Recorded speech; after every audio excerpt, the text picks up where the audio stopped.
Good morning, class. All right. Today we are working on another topic, physics UTME, methods of determining specific heat capacity of solids. But then before we move to that, in the last class we were working an example and then we didn't get the answer correctly. So the issue was, I think the question was correct. I don't know how it was. The question, something should be 20 and then it was 18 degrees Celsius. I definitely don't know how that happened. 20 and 18, but all right, I'm going to redo that this right now before we move to our topic today. So the question says, how much energy does a freezer move needs to remove from that 18 degrees Celsius was supposed to be 20 degrees Celsius, not 18 degrees Celsius. So that was where the mistake came from. To make ice at -6 degrees Celsius, specific heat capacity of water is 4,200 joule per kilogram per Kelvin. Specific heat capacity of ice. Okay, so let me just write everything down so you guys can see it. All right. It says how much energy does the freezer need to move 1.2 kilogram of water. So the mass is 1.2 kilogram of water at 18. Just forget about that 18 degrees Celsius. It's actually 20 degrees Celsius. That's the real question. So we're working with the 18 degrees Celsius in the last class. That's why we didn't get it right. So at 18 degrees Celsius, which means all 20 degrees Celsius. 20 degrees Celsius to make it at ice at -6 degrees Celsius. So ice is -6 degrees Celsius. So now specific heat capacity of water, I'm going to write that C like this is 4,200 joule per kilogram per Kelvin. And then the specific heat capacity of ice is 2,100 joule per kilogram per Kelvin. And also the latent heat of fusion of ice, 334,000 joule per kilogram. All right, so this is everything. This is all the parameters given in the question I just wrote up. So now the mass of the water is 1.2 kilogram. The theta 1, which is the temperature of the water, is 20 degrees Celsius. We are moving it to ice at -6 degrees Celsius. The specific heat capacity of water is 4,200 joule per kilogram per Kelvin. The specific heat capacity of ice is 2,100 joule per kilogram per Kelvin. And then the latent heat of fusion of ice is 334,000 joule per kilogram. All right, so what we want to do is we want to calculate the amount of energy the freezer needs to move water from 20 degrees Celsius to ice at -6 degrees Celsius. So now, in the last class, I explained latent heat and I explained specific heat capacity of the substance. So now, what we want to do is, firstly, we have to first calculate the amount of energy the freezer is required to move water at 20 degrees Celsius to water at 0 degrees Celsius. So now, what I'm to do here is I'm first going to calculate the amount of energy taken to move water from 20 degrees Celsius to water at 0 degrees Celsius. So this is what I want to calculate first. So I want to calculate water at 20 degrees Celsius to water at 0 degrees Celsius. So that is what I want to calculate first. So now the next thing is, from this water at 0 degrees Celsius, I still want to calculate the amount of energy required by that freezer to take this water at 0 degrees Celsius to ice at 0 degrees Celsius. So I'm moving this to ice at 0 degrees Celsius.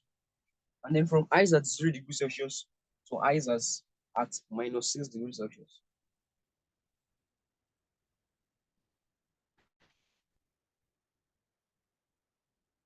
I think you guys are with me. And energy to move the water, 1.2 kilogram of water at 20 degrees Celsius to 0 degrees Celsius.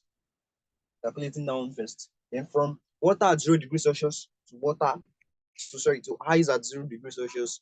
Then from ice at 0 degrees Celsius to ice at -6 degrees Celsius. So now the first thing is, how do I calculate the quantity of heat or the amount of heat energy required to move water at 20 degrees Celsius to water at 0 degrees Celsius? So in the last class, I gave the formula, which is Q is equal to MC change in theta, where change in theta is the change in temperature, right? So MC change in theta. So the amount of heat energy required to move water at 20 degrees Celsius to water at 0 degrees Celsius is MC.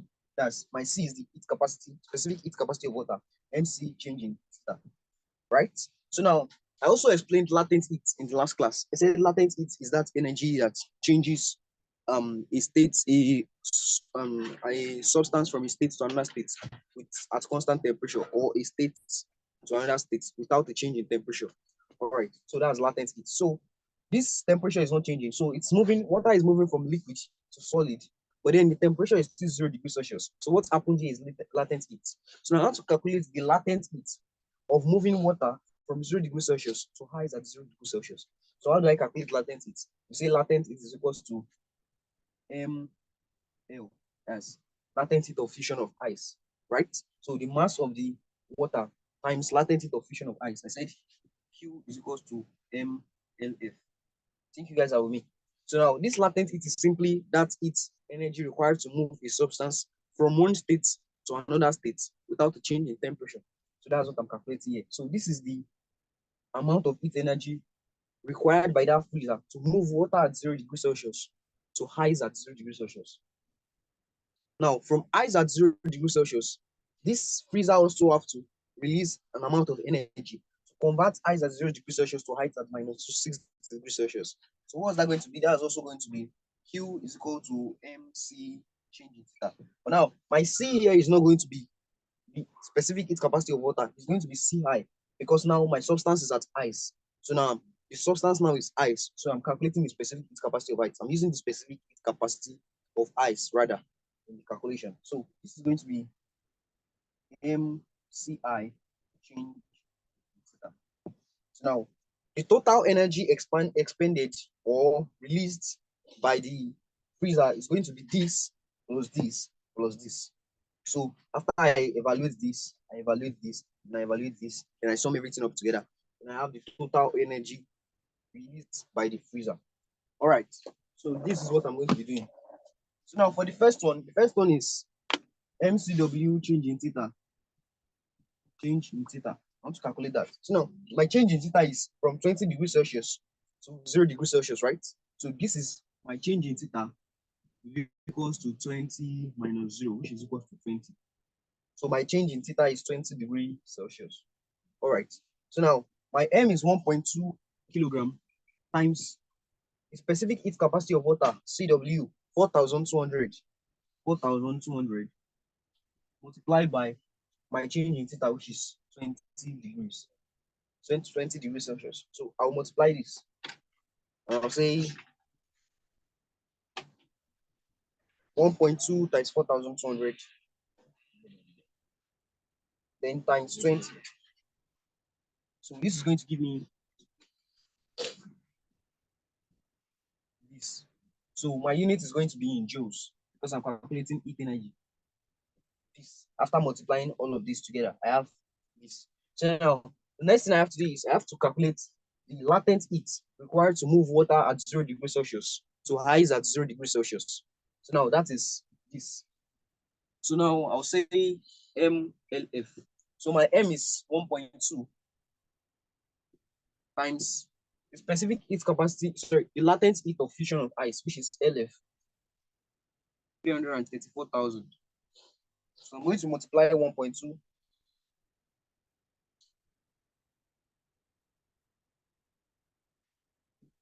this is going to give me, after multiplication. So this is also going to be in joules because I'm still calculating for energy. I think you guys are following me. So now the next thing for me to do is I've calculated the amount of energy required to move water from 20 degrees Celsius to water at 0 degrees Celsius. I've calculated the amount of energy to move water at 0 degrees Celsius to highs at 0 degrees Celsius. Now, I want to calculate the amount of energy required to move highs at 0 degrees Celsius or to convert highs at 0 degrees Celsius to highs at -6 degrees Celsius. So now, that's MCI change in theta. So this is going to be MCI change in theta. So my M is 1.2, and my CI, which is specific heat capacity of ice, 2,100.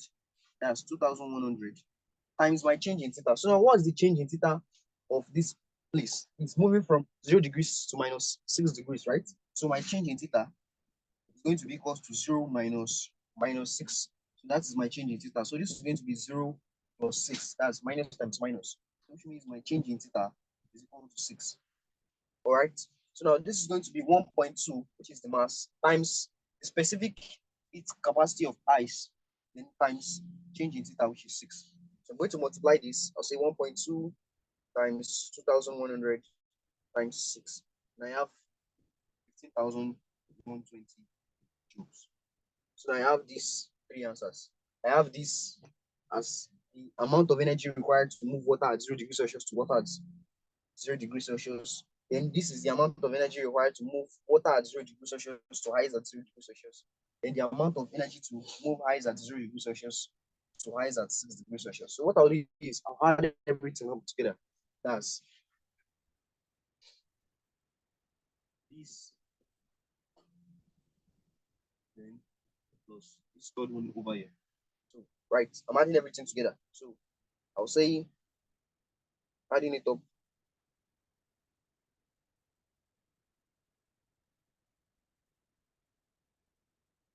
Okay, so now my answer is 516,720 joules. So now this is going to be the answer of energy required by that, or expended by the freezer to move water of 1.2 kg from 20 degrees Celsius to highs at minus 6 degrees Celsius. So now what I want to do is I want to check the answer or the option that correlates with my answer over here. So now looking at the options and the answer I have over here, the option that correlates with it is option D, which is 516,720, 516,720, which is option D. All right, so I think you guys understand how I took this calculation step by step. So you first of all interpret all the questions, put out your parameters, and then interpret it, and then try to convert it little by little. So I'm going to take the second example before we move to our topic for today, real quick. All right. So the second example.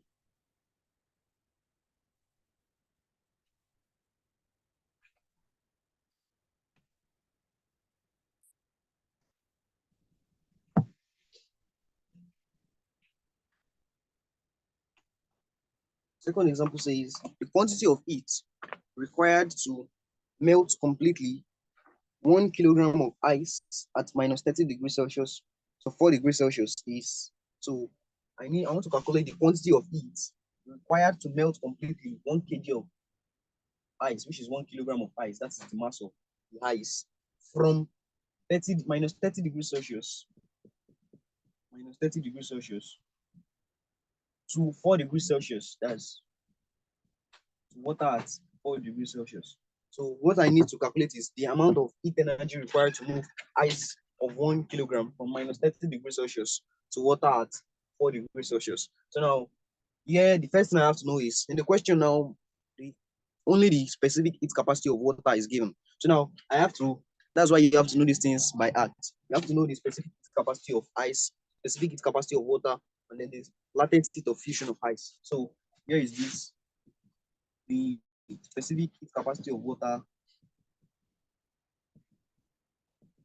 4,200 joule per kilogram per Kelvin. Then the specific heat capacity of ice, 2,100 joule per kilogram per Kelvin.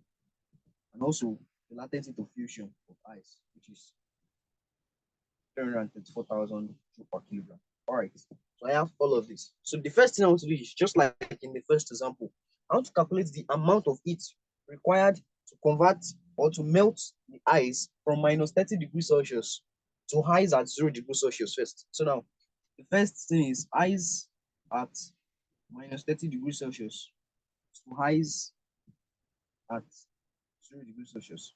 So I want to calculate the amount of heat energy required to melt ice from minus 30 degrees Celsius to highs at 0 degrees Celsius. So now the amount of energy required, don't forget, it is Q is equal to MCI change in theta. All right. So yeah, I'm going to write this MCI change in theta.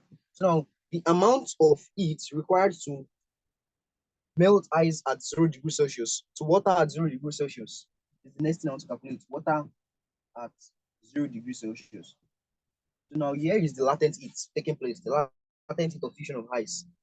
That's unseen or invisible change in temperature, such that when it's changing states, rather, when they are changing states, we can't notice any change in temperature. That's latent heat.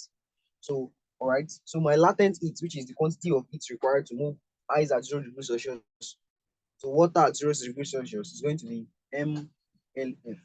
All right. I've explained that. So now moving, we say so from water at 0 degrees Celsius to water at 4 degrees Celsius. I guess you can bet say water at from water at 0 degrees Celsius to water at 4 degrees Celsius is going to be this. So I'm going to write this MCW changes. All right. So I have these three. This, and then this. So this is to convert or to melt ice from minus 30 degrees Celsius to ice at 0 degrees Celsius. And from ice at 0 degrees Celsius to water at 0 degrees Celsius. And from water at 0 degrees Celsius to water at 4 degrees Celsius. All right. So I'll have to do everything one by one, then sum everything up together to get the total energy. So here my mass is 1. That's for MCI. Change it theta. First of all, is I want to calculate my change in theta. My change in theta will be equal to 0, and then 0 plus 30 is going to give me 30 degrees Celsius. All right. So now my change in theta is 30 degrees Celsius. So I'm going to do 1 times the specific heat capacity of ice, 2100, times 30 degrees Celsius, which is going to give me 63,000. 3,000 joules. That's for the first one. Then for the other one, which is latent heat, to convert ice at 0 degrees Celsius to water at 0 degrees Celsius, going to be 1 times the latent heat of fusion of ice, which is 334,000. So this is going to give me 334,000 joules. Now for the third one, which is going to melt water at 0 degrees Celsius to water at 4 degrees Celsius, or convert water at 0 degrees Celsius to water at 4 degrees Celsius, is going to be MCW change in theta. All right. So this is going to be my M is 1 times specific heat capacity of water 0 degrees Celsius to 4 degrees Celsius times 4. So I'm going to say 4,200 times 4, which is 16,800. All right. So this is going to be 16,800 joules. So I have these three. The first one is 63,000 joules. The second one is 334,000 joules. While the fourth one is 16,800 joules. So I had everything up together to get the total amount of heat required. 3,000 plus 334,000 plus 16,800. So adding everything up together.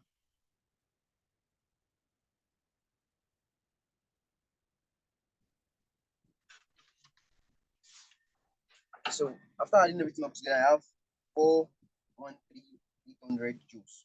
So this is the amount of heat required to convert 1 kg of ice from minus 30 degrees Celsius to water at 4 degrees Celsius, or to melt 1 kg of ice at minus 30 degrees Celsius to water at 4 degrees Celsius. So I have 413,800 joules. So now, what option correlates with this my answer? Okay, over here I have option A, 4.13 times 10 to the 12. Okay, they converted this to standard form. So what I'm going to do is I want to write this in standard form. So moving this from here, I'll say 1, 2, 3, 4, 5.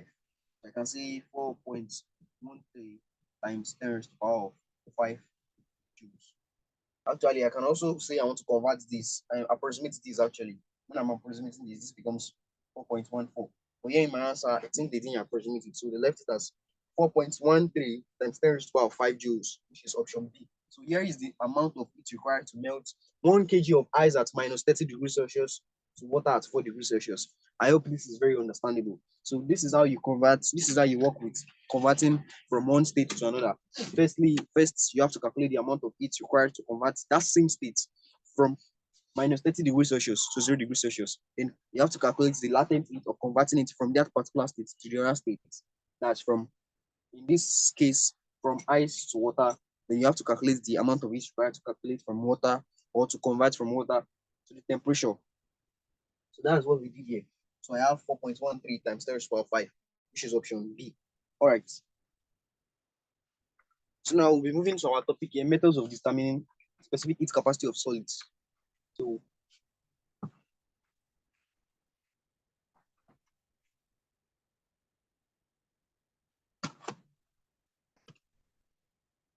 one of those methods is the mixture method, the method of determining specific heat capacity of solids.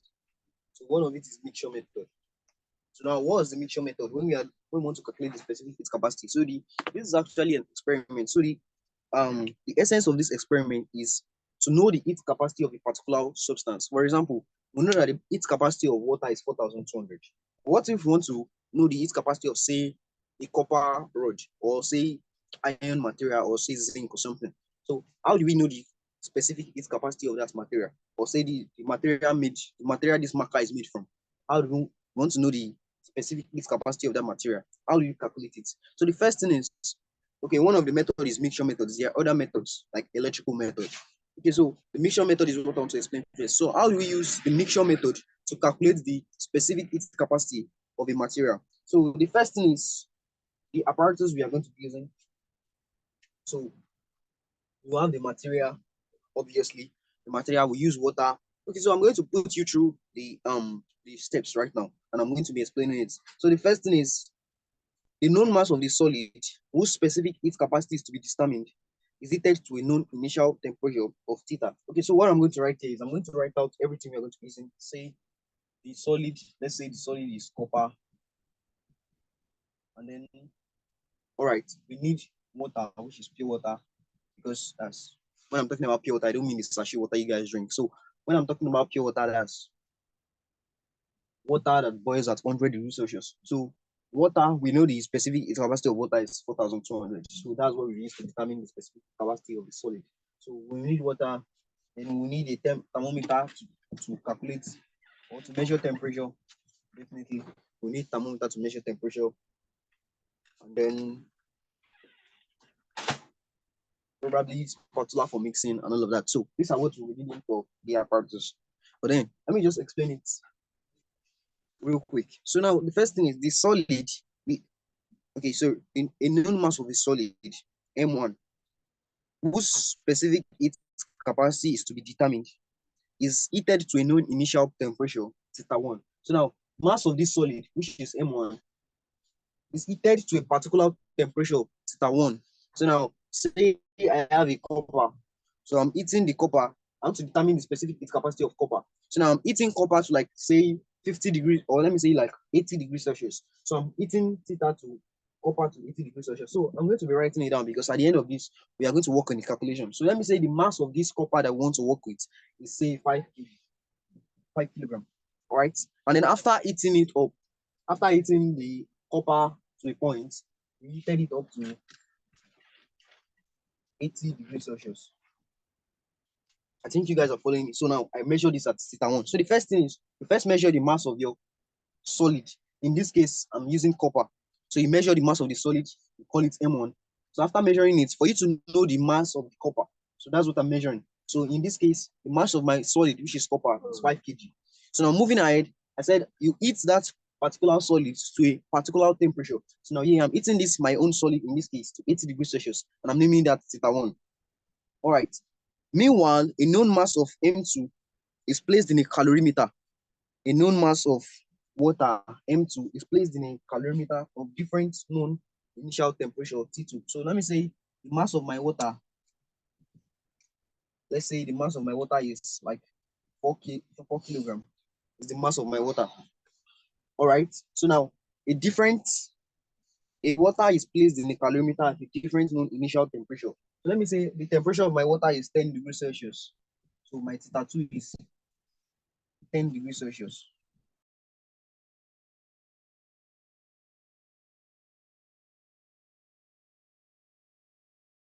The temperature of the water. So in this case, the temperature here is 10 degrees Celsius. So I have my water 10 degrees Celsius, the amount of the water 4 kilograms as M2. So now moving ahead, the calorimeter is well insulated. Yeah, you insulate it probably with a lagging or a cotton to ensure that it is not lost to the surrounding. That's just the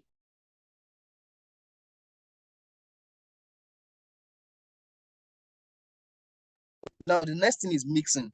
So the which have heated to 80 degrees Celsius. The hot solid which have heated to 80 degrees Celsius. I transfer it into the water containing the calorimeter. So I'm going to make a diagram here. So diagram is saying this is how the setup looks like actually. So I have the solid. Let me say this is my solid, and this is the water, and here is my calorimeter. Let me say this is the calorimeter, and this is the lagging of the calorimeter for insulation to prevent heat loss. All right. So here, and then this is my water. Why this is the solid, the unknown solid, in which we are calculating the specific heat capacity. So now here is the specific heat capacity, and here is the solid that we want to calculate the specific heat capacity. And this is water at 10 degrees Celsius. Why the solid is 80 degrees Celsius? So now I'm putting the solid that I just heated, I'm transferring it into the water at 10 degrees Celsius. So now the next thing is I make sure the solid and the water come into thermal contact, and then I keep stirring until the thermal equilibrium is reached. When I mean thermal equilibrium, I mean when the equilibrium temperature, the temperature is uniform between the water and the solid. So now I keep measuring with a thermometer, and I can keep stirring with the spatula to ensure uniform or equilibrium, to ensure uniform or thermal equilibrium. So I keep stirring with the spatula to get thermal equilibrium. So after the temperature, after it has reached thermal equilibrium, that's probably when the temperature is uniform, I measure the final temperature. So now measuring the final temperature, I call my final temperature 3. All right. So now after this, what I mean is when the temperature of this mixture here is uniform, that is when I measure this part, it is uniform with what is in this side, then I measure the temperature. So let me say after measuring the temperature, I have 40 degrees Celsius. I'm just giving example, like a rough example, because we are going to use this for the calculations. So now the first thing is, I think I should go over it. First thing is, I measure the mass of my solid, then heat the solid to a particular temperature, which in this case here is 80 degrees Celsius. Then the next thing is, I measure the mass of water, which in this case here is 40 kilogram, and I also measure the temperature, which in this case is 10 degrees Celsius. So now the next thing is I transfer the solid, which I want to calculate it, or which I want to determine its specific heat capacity. I transfer it into the water, and then I make sure a thermal equilibrium is attained. So when it has attained thermal equilibrium, I measure the temperature, and I name that temperature theta 3 as 40 degrees Celsius here in this case. So now the thermal equilibrium for the final temperature, or the temperature at thermal equilibrium, is now 40 degrees Celsius. So now at this point, what I want to do next is now I've calculated the I've written down all of this. So now what I want to do is I want to calculate the specific heat capacity of that material. Don't forget, I'm using water in this case. So the specific heat capacity of water is 4,200. And then the specific heat capacity of this solid I'm about to calculate is unknown. So I say this is CS unknown. So now I want to use all this that I have here to calculate the specific heat capacity of this solid. So how do I go about this? Okay.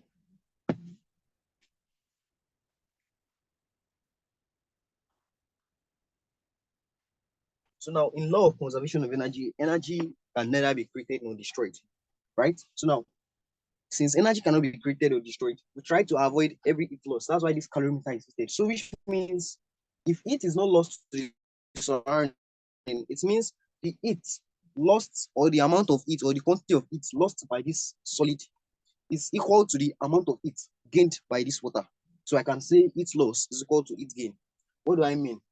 After transferring this particular solid into the water, the heat lost by the water, because now at this point, the temperature of the solid is now 40 degrees Celsius.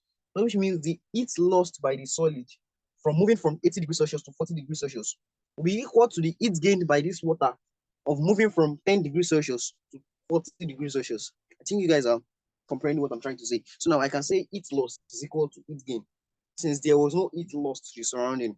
So now I say heat lost by the solid is equal to heat gained by water. So this is heat loss and heat gain. So the water is gaining a particular heat. That's why it was able to increase temperature from 10 degrees Celsius to 40 degrees Celsius. While the solid is losing heat or it has lost it by moving from, or by reducing its temperature from 80 degrees Celsius to 40 degrees Celsius. So now I'll say heat lost by the solid. So now for me to calculate the heat lost by the solid, I have to calculate the amount of heat energy required to move this particular solid from 80 degrees Celsius to 40 degrees Celsius. So how do I do that? I'll say Q is equal to MC change in theta, right? The formula for calculating quantity of heat. So now here I can now evaluate this and say M, which is the mass of the solid, because I want to calculate the heat lost by the solid. So now here I'll be using the mass of the solid, which is M1 times the specific heat capacity of the solid, which is what I'm looking for, which is CS. Then the change in theta. So now what's my change in theta? Change in theta is simply the solid moving from 80 degrees Celsius to 40 degrees Celsius. So my change in theta is going to be 80 minus 40. So here I'm going to have Q is equal to M1 CS times 40. So now here is my heat lost by solid. So here is heat lost by solid. Okay, let me write this out. Heat lost by solid. So now the next thing I want to do is I want to calculate out the heat gained by the liquid, which is water, by water.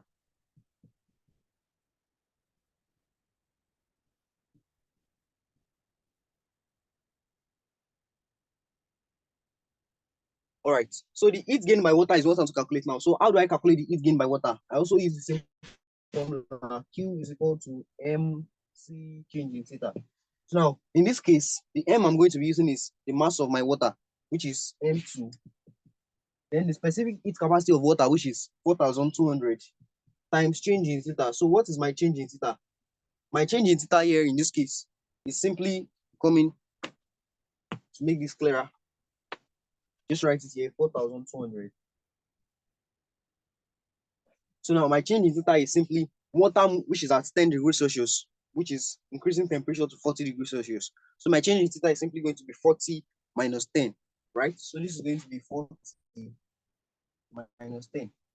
That's which is the final temperature of the water, 40 degrees Celsius. So now here I'm going to have my Q 4 kilogram. So this is 4 times 4,200 times 40 minus 10, which is 30.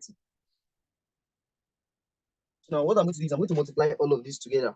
4 times 4,200 times 30. All right. So I'll say Q is equal to 4 times 4,200. 4 multiplied by 4,200 times 30. And this is going to give me 504,000. So now this is the heat gained by water. So now here I'm also going to, this is heat gained by water.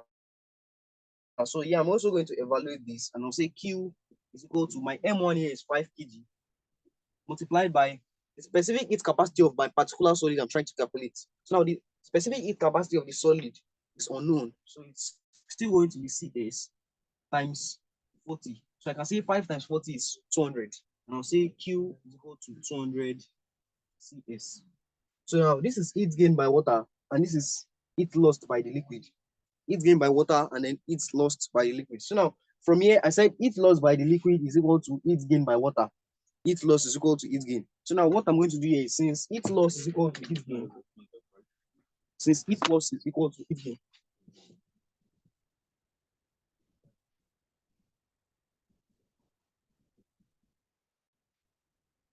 so now my heat loss is this. I can say 200 CS, which is my heat loss. 200 CS is equal to 504,000 joules. So now for me to calculate the specific heat capacity of this material, I'm simply going to divide this by 200. So I divide this by 200. And I divide this by 200. So I can say CS is equal to 504,000 divided by 200. And I have my answer as 2,520 joule per kilogram per Kelvin. So at this moment, the specific heat capacity of this solid is what I've calculated here, 2,520 joule per kilogram per Kelvin. So now, if I'm using this, all these parameters I have here, maybe in my experiments, I calculated all these values. It means the specific heat capacity of that particular solid I just calculated is 2,520 joule per kilogram per Kelvin. So that's one of the methods of calculating the specific heat capacity of solids of an unknown solid. So now I want to calculate an unknown solid. I don't know the specific heat capacity. The first method I'm just explaining now is the mixture method that you can use. So now the mixture method is you measuring the mass of the solid. After measuring the mass of the solid, you record it down. Then you heat the particular solid to a particular temperature. In my case here, I'm heating the solid to 80 degrees Celsius. And after doing that, I also measure the mass of water. I call that M2. And then in my case here, I have the mass of water as 4 kilograms. So after measurement, I measure the temperature of the water also. So measuring the temperature of the water, I have that as 10 degrees Celsius. So at the end of the day, I mix both the solid and the water together and ensure the thermal equilibrium is attained, that is uniform temperature. So at uniform temperature, I measure the temperature of the mixture, which in my case here is 40 degrees Celsius. And after that, I move ahead to calculate the heat gained by water and the heat lost by the solid. So now I can say heat loss is equal to heat gain, and I can calculate the specific heat capacity of the material, which is 2,520 joule per kilogram per Kelvin. All right, so this is the method you can use to calculate specific heat capacity of solids. That's one mixture. So in the next class, I'll be teaching you another method of calculating the specific heat capacity of liquid. All right, so this is the method of determining specific heat capacity of solid. So in the next class, we'll move into method of determining specific heat capacity of liquids. So I think, can we do a quick example? An example you can use is you mixing a um a hot water bit with a cold water bit and trying to get uniform temperature. So now you want to calculate the heat loss by the cold water. Sorry, the heat loss by the hot water or the heat gain by the cold water. You can use this formula: heat loss is equal to heat gain. So you can go to your past questions. You have TPaths questions. If you don't have TPaths questions, then you can just order for them. And then when you have a TPaths question, you can just go through them and you see questions on heat loss and heat gain, methods of determining specific heat capacity, and methods of calculating specific latent heat of fusion, and then specific heat capacity of solids, liquids, and all of that. So you can just use those as practice questions. All right, so this is where we'll put the class to an end. So we'll meet in the next class where we talk better. All right, have a nice